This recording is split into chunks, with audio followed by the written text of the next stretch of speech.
In today's video, I will show you the best build for every single class in Diablo 4 Season 5. So this new season has made some old builds better and some drastically worse. And here are the builds that have been adjusted to fit the Season's 5 meta, and to get the maximum percentage of every single stat we can. So if you want to dominate and use the builds that can do millions upon millions of damage, speed farm and clear pit 150 and much more, then this is the video for you. So without any further ado, let's get right into it. So then moving over to the first build, which is the Lightning Spear Sorcerer. This particular setup is a new build that became possible thanks to the reworked aspect of the Splintering Energy. This legendary aspect upgrades our Lightning Spear damage by up to 110%, which will be even further increased by our critical strike damage. In the late game, this equates to approximately a 60x DPS boost by getting us tons of CDR from just having equipped 2 specific items. So obviously, with these types of buffs, we will be shredding anyone that comes in our way. Let's start off with the skills, and we will be using the Ice Blades, Teleport, Flame Shield, Unstable Currents, Spark, and of course the Lightning Spear. And for our technique, we have the Ice Blade and Firebolt enchantment. Firebolt is not flashy but extremely useful by giving us access to the Devouring Blaze, Flame Feeder, and damage reduction from burning. And then the Ice Blade enchantment works very well with this build, since we are constantly spamming spells with cooldowns. This gives us couple extra blades, which means more CDR and more damage via the Conjuration Mastery. Overall, this build gets Lightning Spears in 2 ways. First, by casting the spell normally, and second, by proccing it with Unstable Currents. Both methods rely on cooldown reduction, so it is our number 1 priority when we choose what we use. This setup is easy and effective, that excels at demolishing large groups of enemies, but we will have to get crit chance up to 100% and stack cooldown reduction until we physically can't stack no more.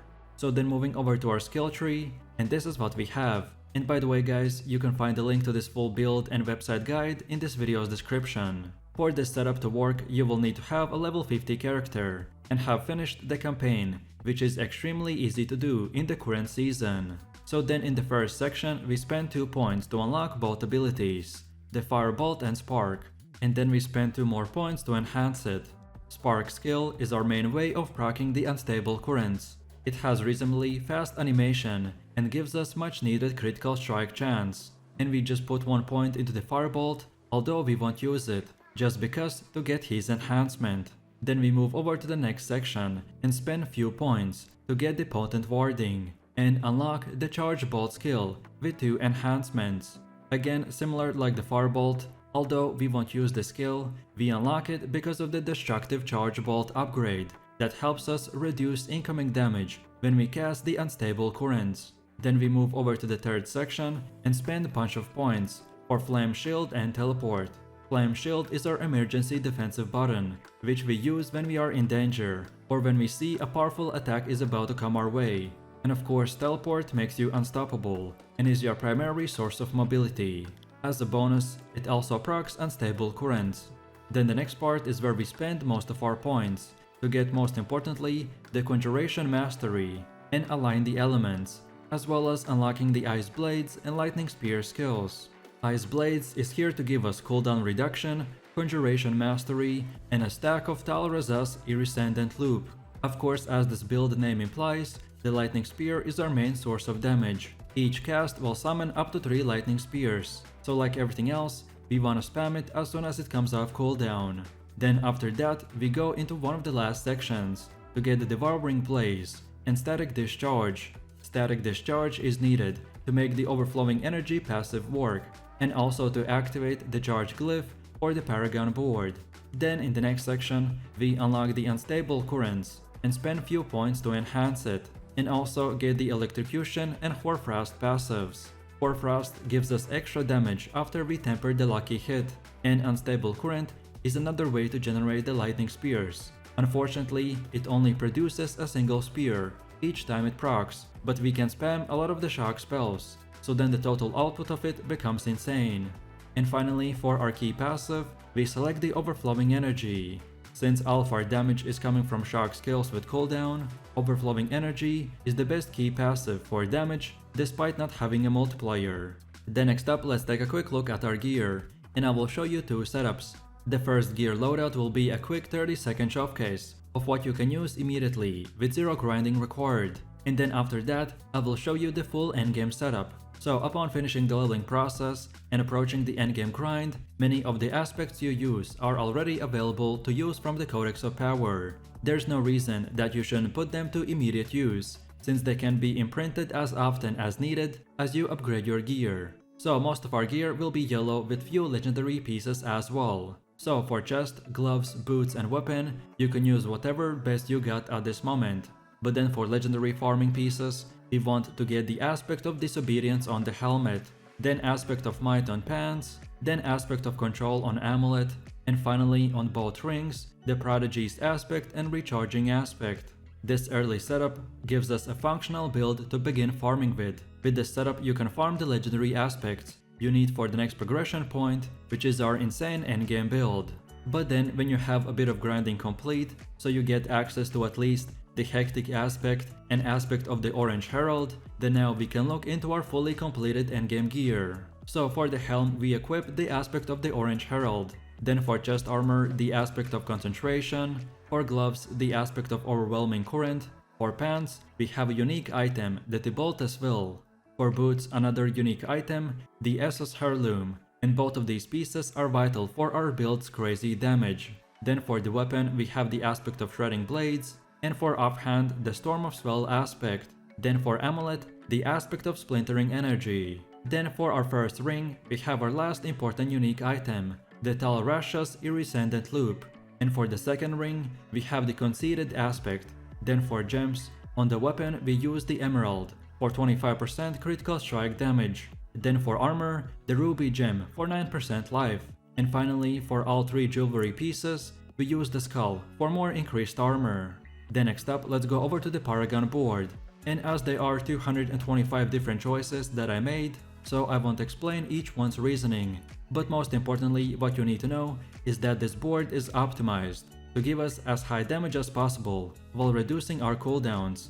So on the starter board we follow this path and select the elementalist glyph, which will increase our damage by 5% for every element that we hit on the enemy. Then for the second board we have the burning instinct with the tactician glyph, which will increase our damage by 10% after we cast a defensive skill for 4 seconds. Then next up we have the enchantment master board with the reinforced glyph.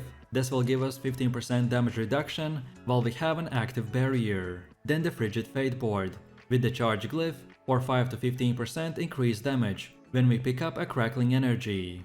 Then now we move to the right side for the fifth board called the ceaseless conduct with the destruction glyph for increased critical strike damage. This buff can stack up to 12%. Then we have the searing heat board with the exploit glyph for increased damage against vulnerable enemies. Then we go back a bit to the 7th board, which is the elemental summoner with the conjurant glyph for increased conjuring skill duration by 20%. And lastly we go back to the end for static surge board with the flame feeder glyph for 10% damage increase to burning enemies. And don't forget guys to rotate each board to the right place, so it would look exactly like this setup. And now finally we have come to the last and final part, which is the gameplay and our skill rotations. And as this build is very spammy, so the exact order that you use the spells is not as important as just spamming and stacking all of your damage on top of each other. Like you can see from the gameplay, I activate all of my skills as soon as they're off cooldown. So lightning spear is our main source of damage. Each cast summons up to 3 lightning spears. Then the unstable currents is another way to generate lightning spears. Unfortunately, it only produces a single spear each time it procs, but we can spam a lot of the shock spells. Then the spark is our main way of proccing unstable currents. It has reasonably fast animations and gives us much needed critical strike chance. Then Ice Blades is here to give us cooldown reduction. Then Teleport makes you unstoppable, and this means that all of the control impairing effects get removed or prevented, so we can constantly keep moving and doing DPS. And this also procs unstable currents. And finally we have the Flame Shield that because of our Paragon board, which gives us more damage right after we use a defensive spell, so no matter if we are taking damage or not, we wanna use the Flame Shield to increase our damage even more for 4 seconds. So in a quick summary, this is the easiest build that you can just spam 24/7 and deal massive amounts of damage, and that's about it. Then next up we have the Bone Spirit Necromancer build. This particular setup was popular in the previous season, but now it is even more OP if you just change few new things. This build right now has the strongest burst damage potential in a single attack.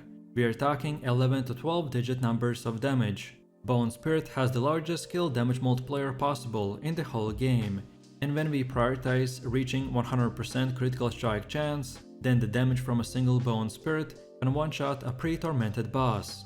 Let's start off with the skills, and we will be using the Blood Mist, Bone Prison, Corpse Tendrils, Raised Skeleton, Decrepify and Bone Spirit. And in the Book of Dead, we have selected the Skeletal Warriors, 2nd Reaper upgrade, then in the Skeletal Mages, the 3rd Bone Sacrifice upgrade, and lastly in the Golems, the 3rd Iron Sacrifice upgrade.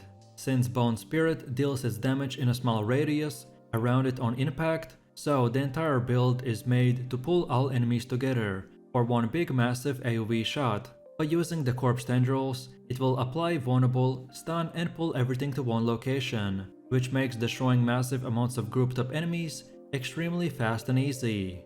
And when we assemble Exodia in the form of the Banished Lord's Talisman, then you can tap into the Overpower to drastically increase our one-shot potential. By respeccing into new powerful multipliers, maximizing our life with the Fortify and Uniques, including the Blood Moon Breaches, the automatic overpower critical strike damage gets truly insane. So then moving over to our skill tree, and this is what we have. And by the way guys, you can find the link to this full build and website guide in this video's description. For this setup to work, you need to have a level 50 character and have finished the campaign, which is extremely easy to do in the current season. So then in the first section, we spent 2 points on the Bone Splinters. Although we will not use the skill, we just want to unlock it for the enchantment and just to progress to the next part.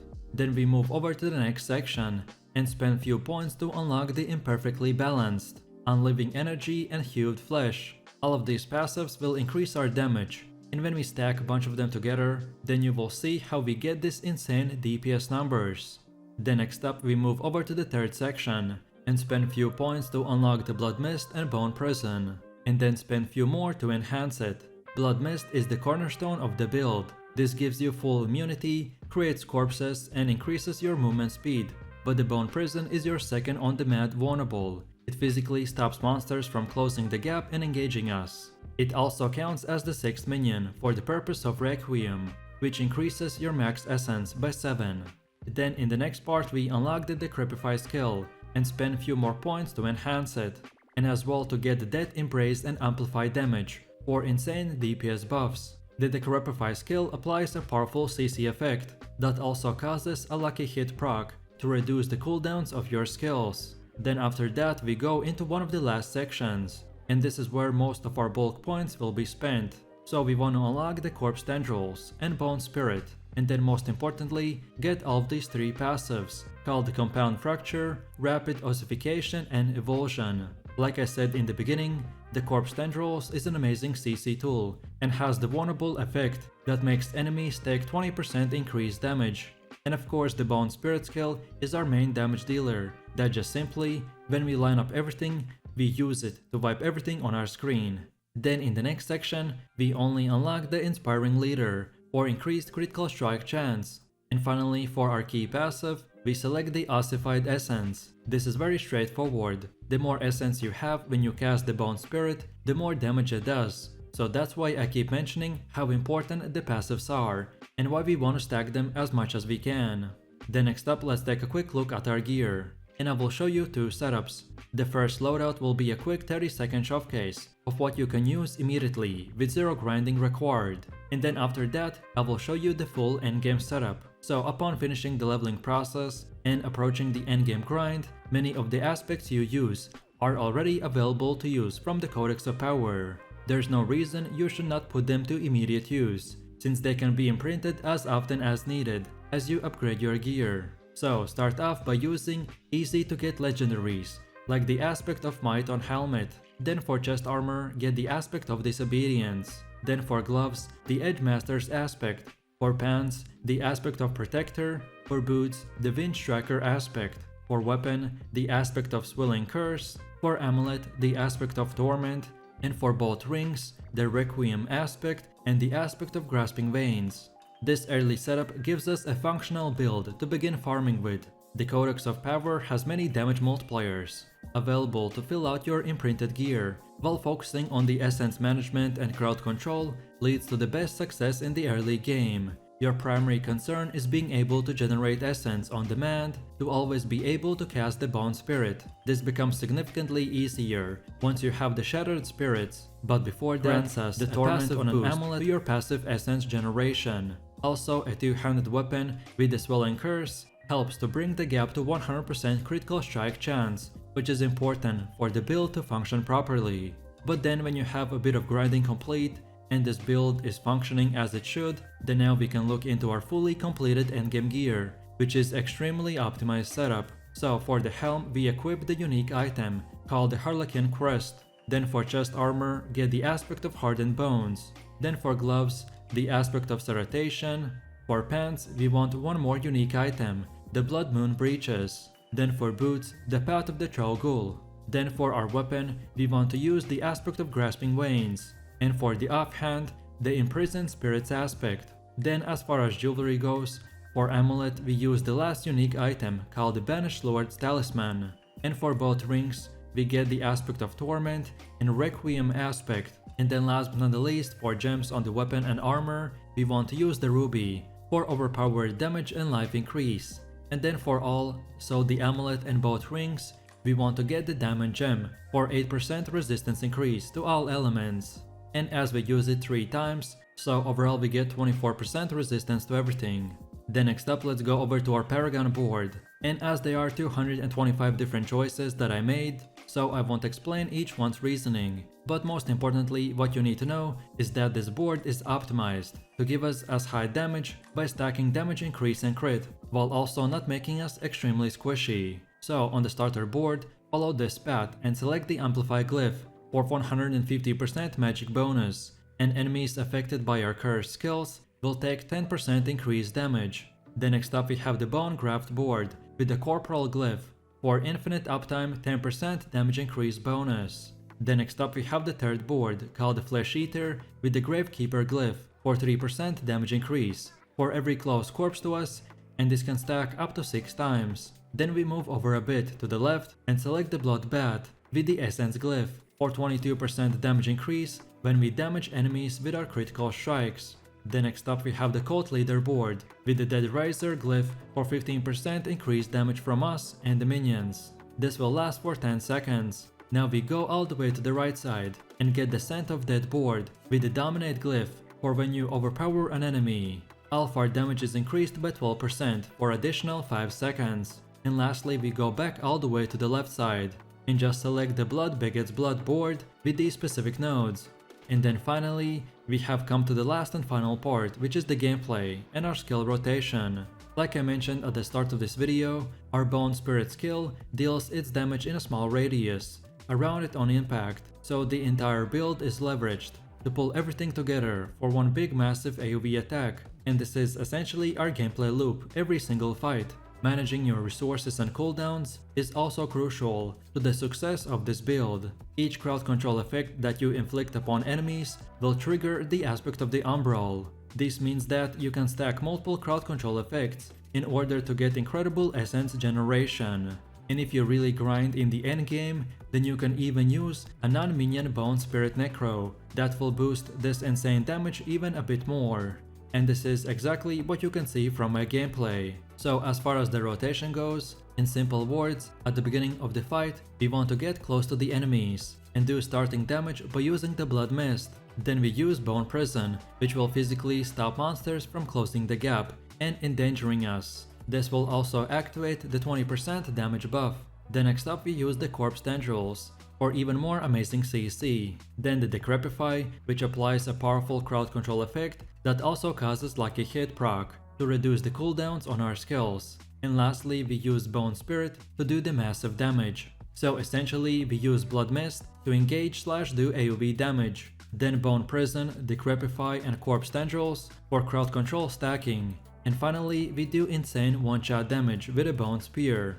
And then lastly, of course, if you choose to use minions, then always make sure that the maximum number of minions are by your side by activating the Rise Skeleton skill. But if you really grind in the endgame like me, and you want to be a bit more riskier by using the same build, just not having the minions option and getting a bit more DPS increase, then you can do that as well. But I really don't recommend it for most players, so stick to the minion setup. And that's about it. So then moving over to the next build, which is the Landslide Druid.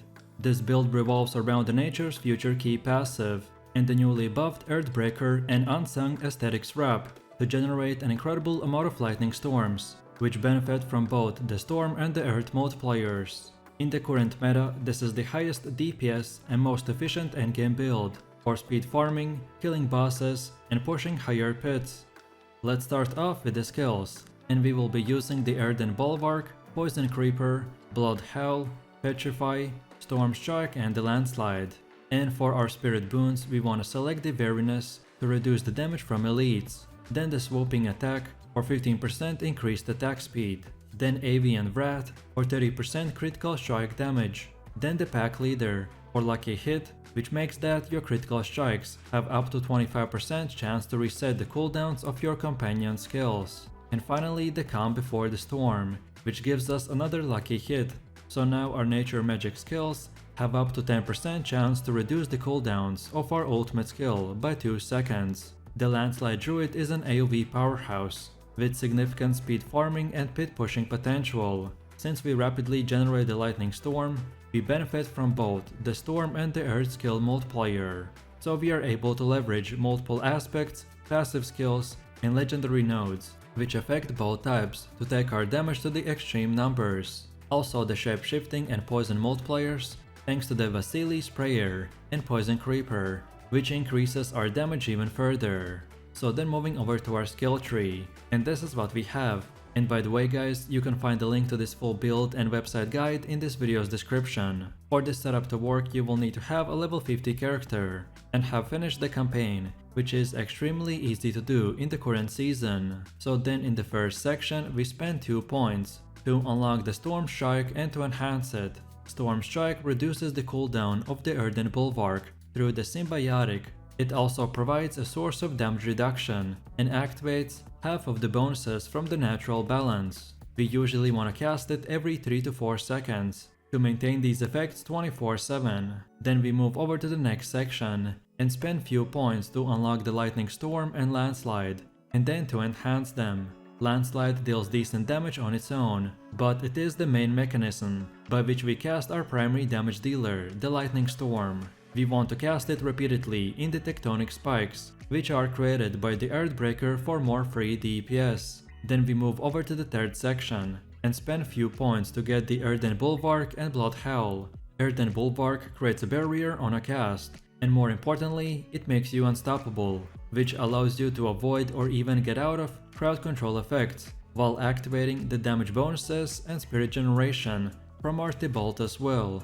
And then our Blood Howl provides a modest heal while bolstering our attack speed and activating a handful of shape-shifting bonuses. Its cooldown can be recovered quickly thanks to the enhanced Blood Howl upgrade. Then in the next part we just spend 3 points to get the Poison Creep skill. This will proc Landslide through Subterranean and activate the Envenom and other effects that require the enemy to be poisoned. We usually want to use it in the beginning of the fight in high density, but sparingly against bosses, as its passive effect should mostly maintain poison against single targets, and Poison Creeper can only trigger the Nature's Fury once on its initial cast. Then after that we go into one of the last ones to spend a bunch of points and get the Crushing Earth, Stone Guard, and the Envenom passives. Envenom is a huge damage multiplier that is constantly up thanks to the Poison Creeper companion. Then in this section, we spend pretty much the rest of our points by getting the Circles of Life,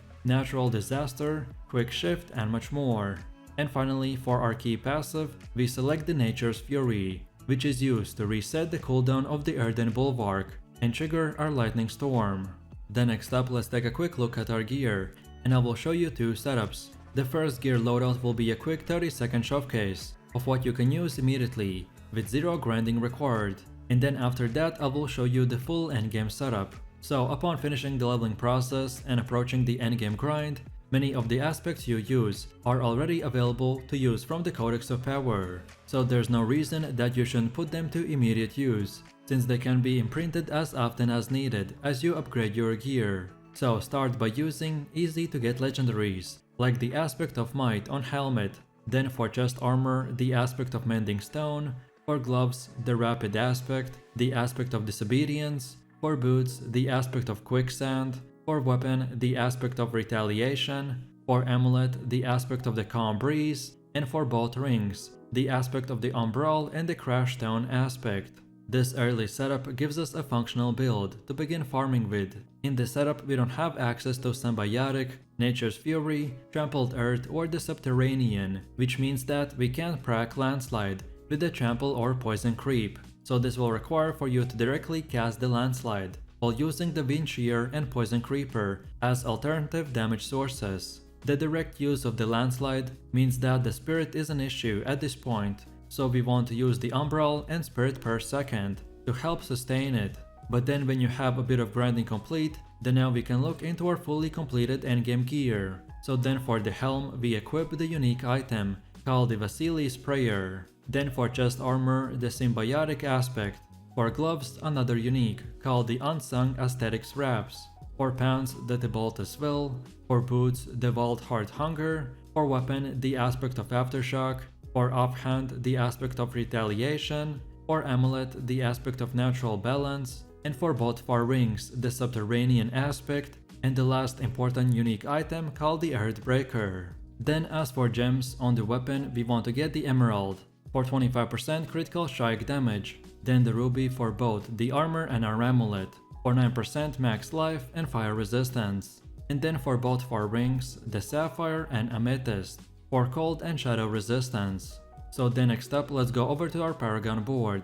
And as there are 225 different choices that I made, so I won't explain each one's reasoning, but most importantly, what you need to know is that this board is optimized to give us as high damage as possible while not making us very squishy. So on the starter board, we follow this path and select the human glyph for 10% damage reduction while we are in human form. Then next up we have the heightened malice with the earth and sky glyph for 10% increased damage to crowd controlled or vulnerable enemies. Then next we have the inner beast board with the undaunted glyph for 10% damage reduction when we have the fortify.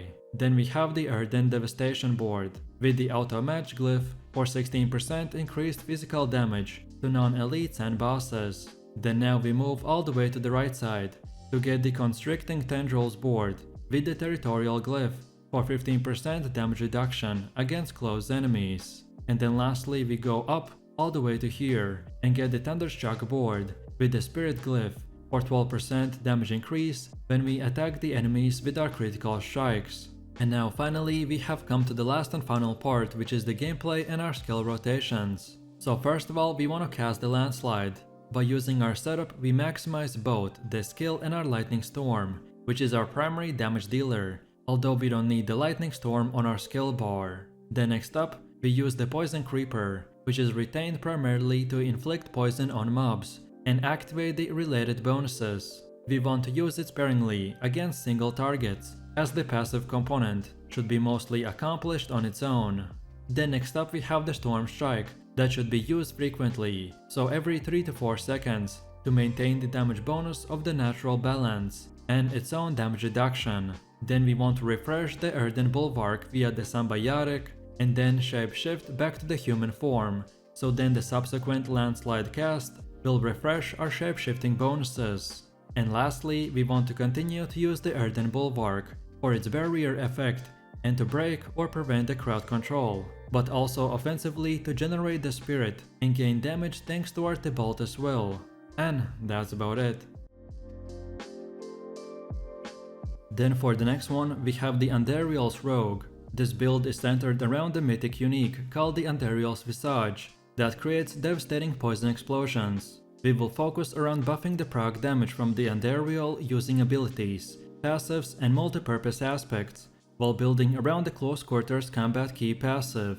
The main skill Barrage combined with the updated Fist of the Fate do an excellent job with fast attacks and high quality hit chance to dish out all the procs that are necessary for this insane damage. Let's start off with the skills, and we will be using the Poison Trap, Dash, Shadow Step, Poison Imbuement, Death Trap and Barrage.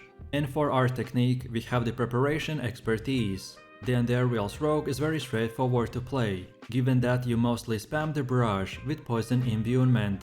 Also, given the high poison damage you will be dealing with this build, I don't recommend for you to stick around and wait for things to die, rather just move over to the next pack of mobs, because our poison will finish off any enemy that we hit just few seconds later. So this is especially useful for when you want to speed farm the endgame quicker. Then next up, let's move over to our skill tree, and this is what we have. And by the way guys, you can find the link to this full build and website guide in this video's description. For this setup to work, you will need to have a level 50 character and have finished the campaign, which is extremely easy to do in the current season. So then in the first section, we spend 2 points to unlock the Blade Shift skill and to enhance it. Although we won't use this on our skill bar, we spend these 2 points to progress to the next section, and because of the enhancement. Then we move over to the next section and spend few points to get the Barrage, then to enhance it and get the Sturdy passive for 18% damage reduction. The Barrage is our main damage dealer that in combination with the Fist of Fate unique gloves will give us very fast attacks and high lucky hit chance, so we will dish out all the procs that are necessary for our build's crazy damage. Then we move over to the third section and spend a few points to unlock the Shadow Step and Dash skills, and then to enhance them. We will be using both of these cutthroat skills to keep up our close quarters combat passive that gives us 15% attack speed bonus for 8 seconds. And while both the active speed bonuses are active, we will deal 10% extra damage versus crowd control enemies. Then in the next part we spend a bunch of points to get the Dark Shroud and Poison Trap, while also enhancing them and getting very important passives like the Agile, Exploit and Malice that all increase our damage by a lot. So Dark Shroud is our primary way of staying alive, even though we won't use it on our skill bar. By combining it with the Ambrose aspect, we will get a lot of damage reduction, and as we are already very squishy, so this is must have if you want to stay alive in the endgame content. And then against tough elite packs and bosses, you should drop the Poison Trap for more damage and knockdown. And as I said at the start, you can just drop it and go away in few seconds and all enemies will die from our poison. So this is very useful when you want to speed farm. Then after that we go into one of the last ones to unlock the Poison Imbuement with a bunch of passives and enhancements. By using this build, we will mostly spam the Barrage with the Poison Imbuement, so this will give us very high poison damage, and we will proc the Andariels Visage and Bursting Venoms for insane lucky hits. Then in the next section we unlock the last skill called the Death Trap, and then we enhance it even more. We use the Preparation specialization to reset our cooldowns with the Death Trap skill, which has its own cooldown reduced by casting the Barrage quickly. And finally, for our key passive, we select the Close Quarters Combat. This setup does require getting used to weaving with the skills, like the Shadow Step or Dash, to keep up the Close Quarter Combat passive. But after some practice, you will be doing insane damage. Then next up, let's take a quick look at our gear, and I will show you 2 setups. The first gear loadout will be a quick 30-second showcase of what you can use immediately with 0 grinding required. And then after that I will show you the full endgame setup. So upon finishing the leveling process and approaching the endgame grind, many of the aspects you use are already available to use from the Codex of Power. There is no reason that you shouldn't put them to immediate use, since they can be imprinted as often as needed as you upgrade your gear. And as our Andariel build is specialized, so technically you can use any rogue build that you want until you get the Andariels Visage, 30% lucky hit chance, and your Poison Imbue will last for 3-second cast temper, which are the basic requirements for our Andariel build to function. So to get this, you will first of all want to use the farming build, and I recommend to start by using 2 easy get legendaries, like the Aspect of Might for the helmet, then for chest armor, the Cheats aspect, for gloves, the Aspect of Concussive Strikes, for pants, the Undying aspect, for boots, the Frostbitten aspect, for weapon, the Edgemaster's aspect, then for dual wielding weapons, the Aspect of the Expand and the Rapid aspect, then for the amulet, the Aspect of Branching Volleys, and lastly for both rings, the Cold Clip aspect and High Velocity aspect. This early setup gives us a functional build to begin farming with, and as I mentioned, as soon as you at least get the Andariels Visage, then we can start by building our insanely powerful build. So then when you have a bit of grinding complete, then now we can look into our fully completed endgame gear. So for the helm we equip the Andariels Visage, which as I've said is the key part of our build. Then for chest armor, get the Enshrouding aspect. For gloves, the unique item called the Fist of Fate. For pants, the Imbros aspect. For boots, the Aspect of Concussive Strikes. For the first weapon, the Aspect of Creeping Death.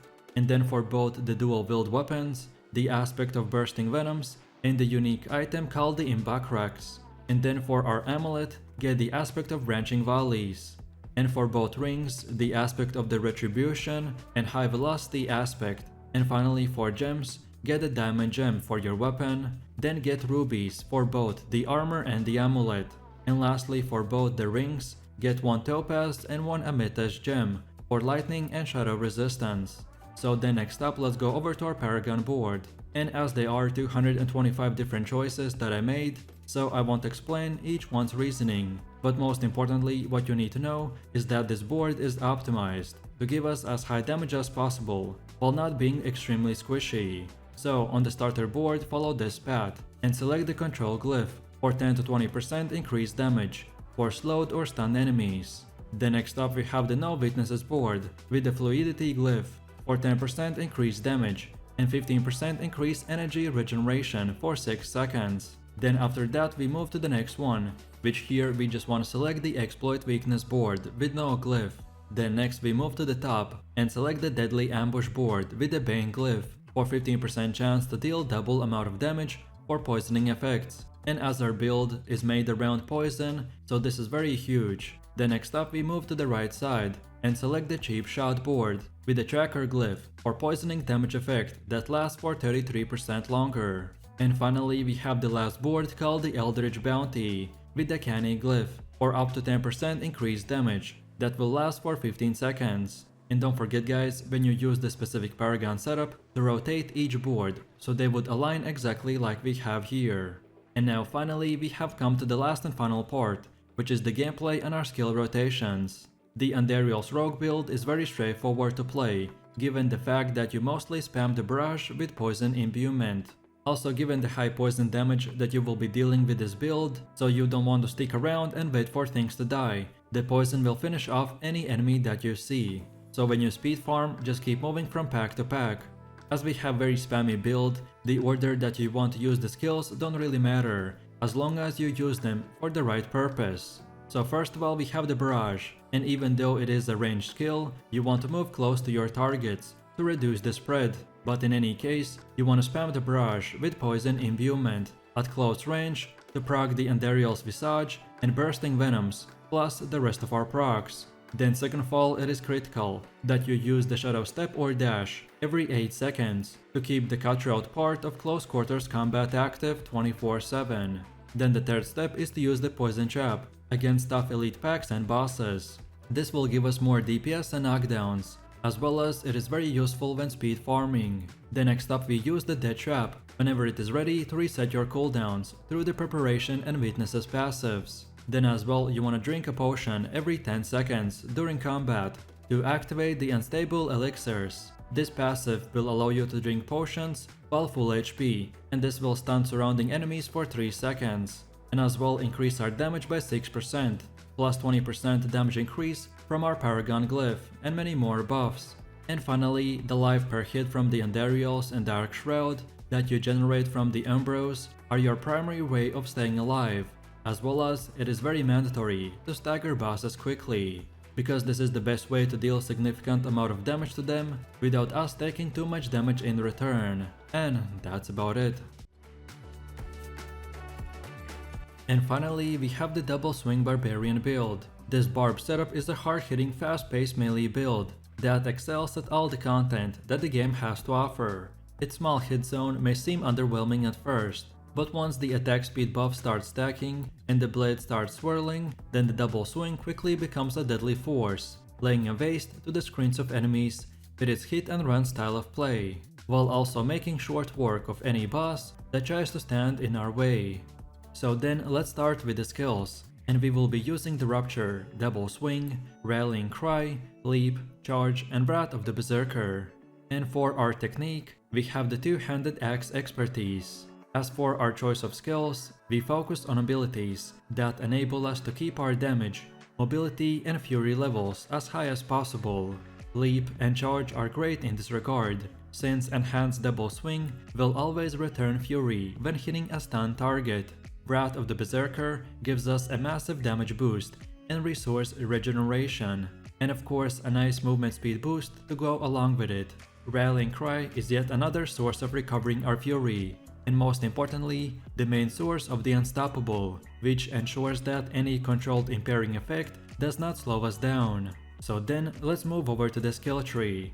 And this is what we have. And by the way guys, you can find the link to this full build and website guide in this video's description. For this setup to work, you need to have a level 50 character and have finished the campaign, which is extremely easy to do in the current season. So then in the first section, we spend 2 points on the lunging strike and enhanced node. This is required to advance the skill tree. Aside from that, there are benefits to using it in combat, primarily as a fury generation when needed. Then we move over to the next section, and we spend 4 points in the double swing, and 2 more points in the enhancements. This skill is our main core ability. It comes packed with some great utility by providing us a way to constantly refresh our berserking status. Anytime it is used against stunned enemies, it even becomes spammable because of the enhanced double swing. And most importantly, this is one of our main ways of spamming the Dust Devils. Then we move over to the third section and spend 6 points on the Martial Vigor and Imposing Presence, while also unlocking the Rallying Cry with 1 point and spending 2 more in the enhanced nodes. The Rallying Cry is our main source of movement speed, source of Unstoppable, Fortify, and insane amounts of fury generation. We have this buff active essentially always, thanks to the Yen's Blessing Boots. Then the next part is where the most of our bulk points will be spent, which are to unlock the Leap and Charge skills, while also enhancing them. Charge does quite a few things for us. It is a travel tool, a means of inflicting stun, and a source of Unstoppable and Berserking. It is best to use when approaching groups of spread out enemies, to pack them tightly against walls or terrain, in order to take them out cleanly and effectively. And then Leap is another mobility tool with its own set of advantages. In this setup we have very low cooldown, and it is typically our main way of getting around quickly. Since Power Leap makes it a fury generation, it will also frequently spawn Dust Devils whenever it lands on enemies. Then after that we go into one of the last ones to unlock the Rupture, and most importantly to unlock the Pit Fighter, Slaying Strike, and counter offensive nodes. This skill is used for attack speed boost and as a source of guaranteed overpower, which activates the Decimator Paragon node. Then in the next section, we unlock the last skill, the Wrath of the Berserker, and spend a few more points in enhancing it. This is a great skill to fall back on when more damage is needed, such as against bosses. And then finally, for our key passive, we select the Walking Arsenal. Then next up, let's take a quick look at our gear, and I will show you 2 setups. The first gear loadout will be a quick 30-second showcase of what you can use immediately with 0 grinding whatsoever. And then after that, I will show you the full endgame setup. So upon finishing the leveling process and approaching the endgame grind, many of the aspects you use are already available to use from the Codex of Power. There is no reason that you shouldn't put them to immediate use, since they can be imprinted as often as needed as you upgrade your gear. So start off by using the Numbing Wrath, Disobedience, and Shared Misery for your helmet, chest, and pants. Then use Berserker's Ripping, Inner Calm, and Brawlers or gloves and your one-handed weapons. Then for two-handers, use Fierce Winds and Windlasher. Then for boots, amulet and rings, feel free to equip Anemia, Devilish, Voracious Rage, and Invocalized Empowerment. This early setup gives us a functional build to begin farming with. Some fury issues might be present early on until you find the required gear to solve them. Generally though, Double Swing doesn't suffer much from this problem, because we have lower fury cost and we are very self-sufficient. But then on the other hand, when you have a bit of grinding done, then now we can look into our fully completed endgame gear. So for the helmet we equip the Crown of Lucian. Then for chest armor we have the aspect of Bull Katos. Then for gloves, the aspect of Fierce Winds. Then for pants, the Tibaltus Will. Then for boots, the Yen's Blessing. And this is vital, because it will give us an infinite uptime on the Rallying Cry buff. Then for bludgeoning weapon, we get the Airquake aspect. For dual wielding, the Ramaladness Magnum Opus. And for second dual wield, the Third Blade. And these are the last two must-have items as well, as they will enable our build to utilize the Fury to the max potential and give us crazy damage. Then for slashing weapon, we are using the Windlasher aspect, for amulet the Devilish aspect, and for both rings the aspect of Giant Strides and the Starlight aspect. And finally, as for the gems, on weapon we use the Emerald for 25% critical strike damage, then for armor the Ruby for 9% max life, and lastly the Amethyst on our jewelry for the shadow resistance. But what I personally like to do is, instead of using 3 amethyst gems on the rings and amulet, I actually just use one type of gem on each piece. So on amulet I use topaz, on the first ring the amethyst, and on the second one the emerald. And this way, no matter who you are fighting, our resistances are spread around, which is very useful when you want to do every single content in the game. And then next up, let's go over to the Paragon board. And as there are 225 different choices that I made, so I won't explain each one's reasoning. But most importantly, what you need to know is that this board is optimized to give us as high damage as possible, while not forgetting about the defenses. So on the starter board, we follow this path and select the Twister glyph. This is vital, as our build will be creating Das Devils, so we want to make them as powerful as possible. Then next up we have the Blood Rage board with the Exploit glyph.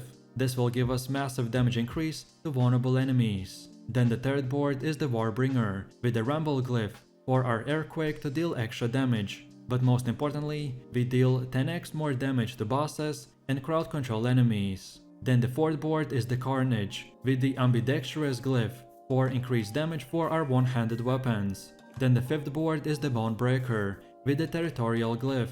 This will give us increased damage to closed enemies. And as we are a melee bruiser, so we will have this buff 24/7.